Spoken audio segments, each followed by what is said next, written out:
Okay, today we're having a little look at the Honda 4-track quad, or TRX. This is a 500. Looking over condition of this one, and we're also looking at what to look out for on them. Dual purpose video, because this one's sold and I want to show the buyer what's up and what there is with it, and also to show you the common problems with it.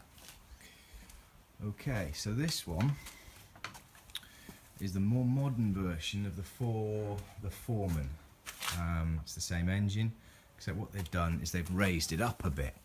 So you'll see here there's a lot greater travel than on the old type. You'll see on some of my old videos, some of the videos of the Foreman. But yeah, they've raised it up an awful lot. They've also put an electronic diff in, which can be a problem. So, you know, not electronic diff, a four-wheel drive system, electronic four-wheel drive system, which can be an issue. The way to tell on that is to get it on something sticky and click your four-wheel drive in and out. You can usually tell by just having a listen. You can actually hear it click in and out.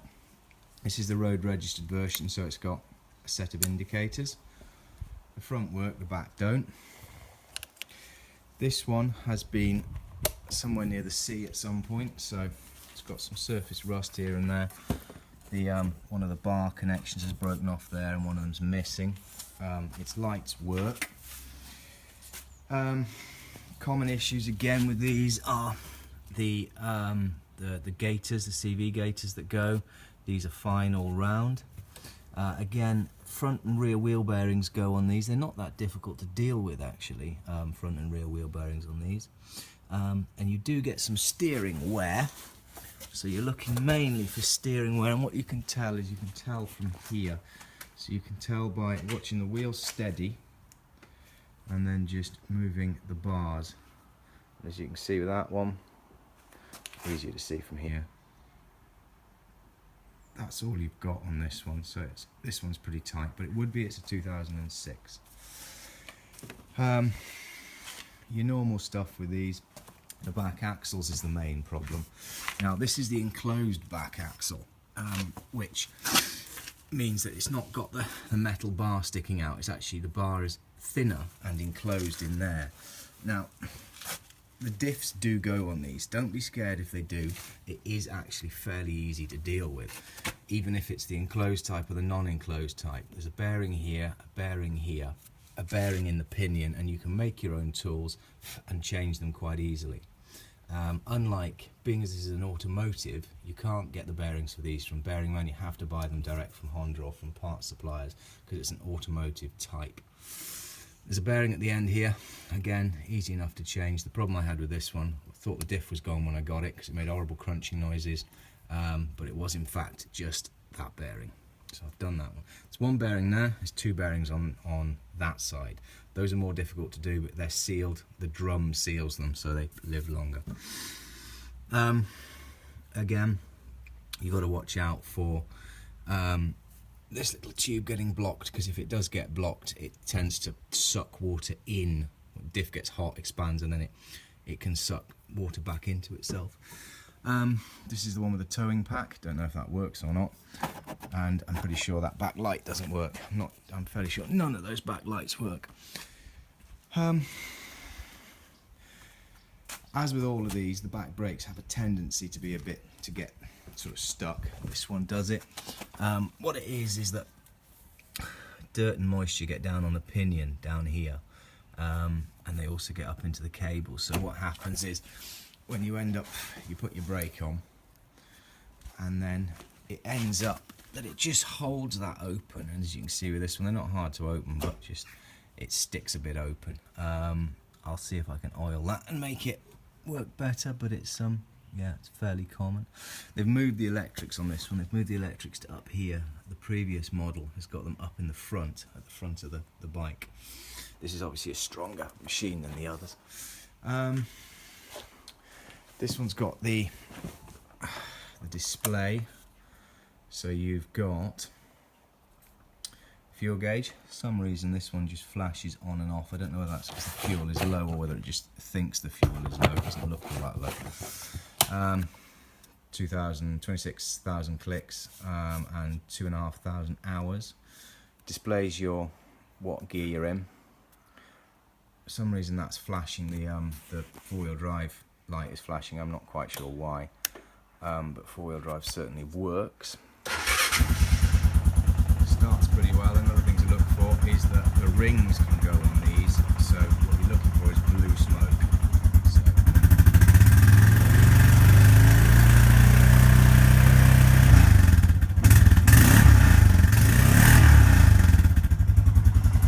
Which there is none of. So displays your gears. Sure, all there. And then obviously reverse.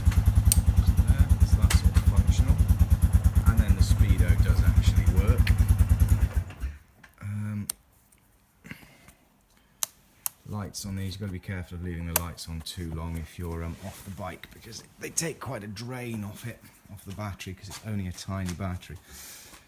Cigarette charging port, don't know why they decided to add that, but there we are. And then standard under seat, that seat's been covered as you can tell. Standard under seat stuff, your fuse boxes in the normal place, solenoid, normal again, and then you've got your little relay flasher for your lights. They have slightly changed the carb setup, but not greatly. And then again under here, even though it's been out, it's obviously been near the sea. It's not as gold as the grease.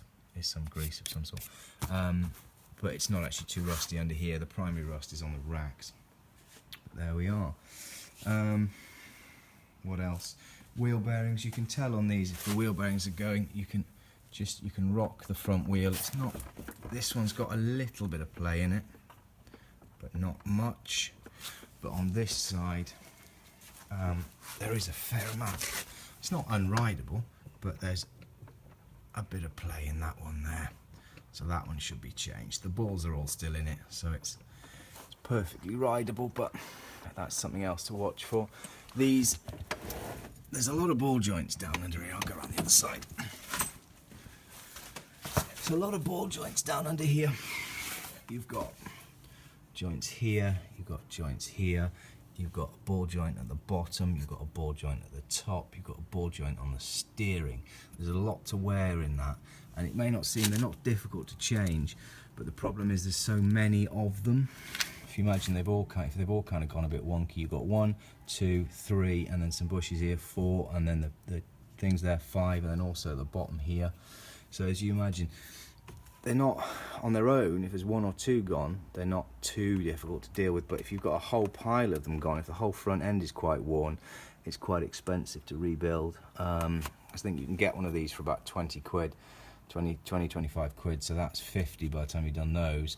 Add that one in at the back there, you're probably up to 75. You want your bushes, they're not going to be so expensive, but you know, you're up to 100 quid, 150 a side. So you want to watch for that. This one, you can tell by rocking, there's always going to be a little bit of play in them, but you can tell by rocking them what's what. And the only play I'd say here is there's a slight bit in that there. And there's nothing on the actual joints themselves. So if you wanted this bike perfect, you'd probably want to do that one there. Actually might not be a bush, it might just be the nut is slightly loose. And then at the bottom, you can look at the bottom and see if they move.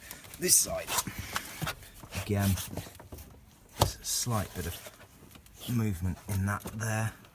And then there's a bit on the wheel bearing. So again, something worth looking at when you're buying something like this. And again, check the four-wheel drive. The way to do it is to get it, I mean, you can just lift the bike off the floor and run it in rear-wheel drive and then click in the front-wheel drive. That's one way of doing it. But you're better off seeing if you can put some strain on it. So take it up, get the back wheels spinning, and then spin the front wheel, you know, click in. So get yourself stuck in two-wheel drive, really, and then click in the front and see how it goes. Road registered on Agri, which means you're allowed to run it. You're allowed to insure it and drive it on the road, but for a maximum of 6 miles away from your property, I think is the deal. I don't know. That, as far as I recall, is the Agri rules. But yeah, there's not a great deal to say past that. Watch out for your little starter solenoids on the other bike. A couple of those are gone on me. They do go. They're not really all that great. Batteries seem to last on these fairly well, surprisingly. But this one is obviously riddled with bits of plastic, which the older one wasn't. I mean, that's a full plastic section here that the old one doesn't have. There's a lot more bits of plastic lurking about. They can move. You can see how at some point that one's moved and hit the exhaust, presumably because someone left that out. So yeah, all kinds of differences. I mean, let's be honest, you want to go back. If you want something that's going to last you forever, you want to go back and you want to get the original 4-track, really. Sorry, no, the original Big Red, apologies. The one with the angled, the front canted engine. Yes, the rings did go, but hey, hell of a bike. So yeah, watch for blue smoke. Get hold of your axle and make sure you haven't got movement side to side so that it's moving that way. Make sure it's worth picking it up and seeing whether you've got any issues with the wheel bearings. And then again, if you lift these up on an axle stand, or just have someone lift it up and spin the wheels, you can actually see whether the diff's making any funny noises. But yeah, there we are, guys.